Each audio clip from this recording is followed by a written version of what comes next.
Hi friends, നമുക്കിന്ന് അടമാങ്ങ അച്ചാറിട്ടാലോ. ഇത് നാട്ടിൽ നിന്ന് കൊണ്ടുവന്ന നല്ല ഉണക്ക മാങ്ങയാണ് കേട്ടോ. ആദ്യം നമുക്ക് ഇതൊന്ന് സോഫ്റ്റാക്കി എടുക്കണം. സോഫ്റ്റാക്കി എടുക്കാനായിട്ട് ചെറിയ ചൂടുവെള്ളം ഒഴിച്ചു കൊടുക്കുക. ചൂടുവെള്ളം ഒഴിക്കുമ്പോൾ പെട്ടെന്ന് സോഫ്റ്റായി കിട്ടും കേട്ടോ. നല്ല ഡ്രൈ മാങ്ങയല്ലേ, സോഫ്റ്റായി കിട്ടണം. പിന്നെ അതിന് ആവശ്യമായിട്ടുള്ള സാധനങ്ങൾ വെളുത്തുള്ളി, ഇഞ്ചി, പച്ചമുളക്.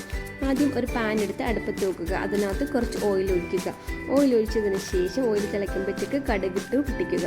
കടുകിട്ട് പൊട്ടിയതിന് ശേഷം അതിനകത്ത് 3-4 അല്ലി വറ്റൽ മുളകിട്ട് പൊട്ടിക്കുക. അതിനുശേഷം ചെറിയ ജീരകം ഇട്ട് പൊട്ടിക്കുക. പിന്നെ ഉലുവാപ്പൊടി ഇട്ട് പൊട്ടിക്കുക. പിന്നെ നമ്മൾ എടുത്ത് വെച്ചേക്കുന്ന ഇൻഗ്രീഡിയൻസ് ഉണ്ടല്ലോ, വെളുത്തുള്ളി, ഇഞ്ചി, പച്ചമുളക്, ഈ 3 ഐറ്റവും കൂടി അതിനകത്ത് ഇട്ടിട്ട് നല്ലതായിട്ട് വഴറ്റിയെടുക്കുക. ഒരു ബ്രൗണിഷ് കളർ ആകുന്നിടം വരെ നല്ലതായിട്ട് വഴറ്റിയെടുക്കണം കേട്ടോ.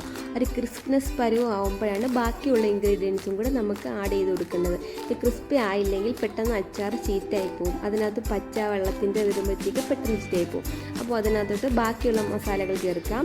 3 ടീസ്പൂൺ കാശ്മീരി ചില്ലി പൗഡർ കേട്ടോ. ഇത് നാട്ടിൽ നിന്ന് പൊടിച്ചു കൊണ്ടുവന്ന മുളക് പൊടിയാണ്.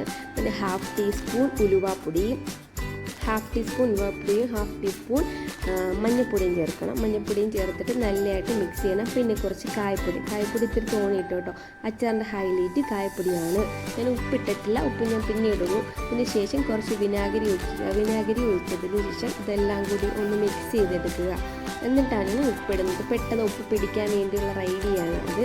അതിനുശേഷം നമ്മൾ ഉപ്പിട്ട് കൊടുക്കുക. ഉപ്പിട്ട് കൊടുത്തിട്ട് നല്ലതായിട്ട് മിക്സ് ചെയ്തെടുക്കുക. കുഴമ്പ് പരുവം ആവുന്നിടം വരെ മിക്സ് ചെയ്തെടുക്കുക. അതിനുശേഷം നമ്മളെടുത്ത് വെച്ചിരിക്കുന്ന അടമാങ്ങ ഉണ്ടല്ലോ, ഈ അടമാങ്ങ അതിനകത്തോട്ട് തട്ടിയിട്ട് നല്ലതായിട്ട് ഇളക്കുക. അടമാങ്ങയ്ക്ക് അരപ്പ് പിടിക്കാൻ വലിയ പാടായിരിക്കും. അത് നല്ല ഹാർഡായിട്ടിരിക്കുന്നതല്ല, സോഫ്റ്റ് ആക്കിയെടുക്കാൻ കുറച്ച് പാടാണ്. അന്നേരം അരപ്പ് പിടിക്കാനും പാടാണ്. ലോ ഫ്ലെയിമിലിട്ട് നല്ലതായിട്ട് വഴറ്റിയെടുത്തതിന് ശേഷം നമുക്ക് പിന്നെയും കുറച്ച് വിനാഗിരിയും കൂടി ഇതിനകത്ത് ഒഴിച്ച് കൊടുക്കണം കേട്ടോ. അതിന് നമുക്ക് ചാറ് വേണം. പെട്ടെന്ന് ഇതിൻ്റെ അരപ്പൊന്ന് പിടിച്ചെടുക്കും. ചാറ് കിട്ടാറില്ല. അതിന് ശേഷം നമുക്ക് കുറച്ച് വിനാഗിരിയും കൂടി എടുത്ത് ഒരു കുറുക്കിയ പരുവത്തിലാക്കി